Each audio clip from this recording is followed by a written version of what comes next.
By the time Michael Jordan finally broke through Detroit, this rivalry was no longer about basketball. It was about survival.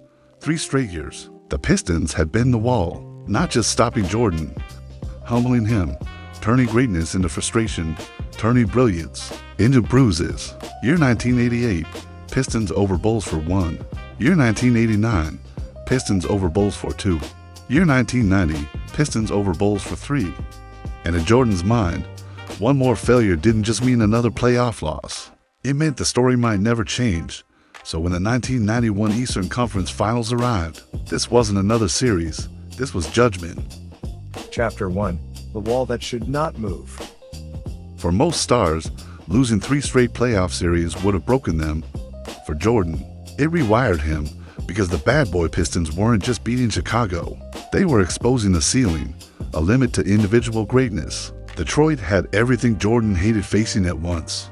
Physical defenders who never backed down. A system designed to make him uncomfortable. A confidence that said, "We're not afraid of you." And worst of all, they enjoyed it. Every year felt the same. Jordan would rise. Detroit would absorb it. And when the series tightened, the Pistons always looked calmer. That's what haunted Jordan the most. Not the fouls, not the trash talk, but the feeling that Detroit knew something he didn't. By 1990, the question around the league wasn't how great is Michael Jordan. It was quieter, more dangerous. Can he actually win? And Jordan heard it. Chapter 2. What actually changed in 1991? The biggest mistake people make about 1991 is thinking Jordan suddenly scored more.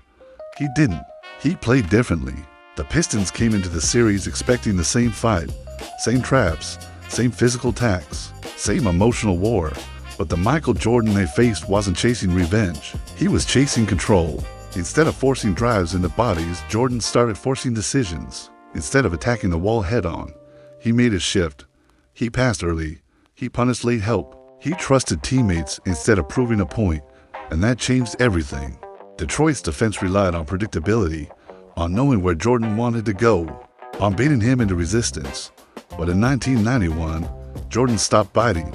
He didn't rush. He didn't flinch. And when the double came, he welcomed it. Because this time, the Bulls made Detroit pay. Every open jumper, every back cut, every rotation that arrived half a second late. For the first time, the Jordan rules stopped suffocating Chicago. They started suffocating Detroit. And the most dangerous thing that happened in that series wasn't a dunk or a steal. It was something quieter. Detroit lost its emotional edge. In 1991, Bulls over Pistons for 0. Chapter 3. The moment the rivalry died.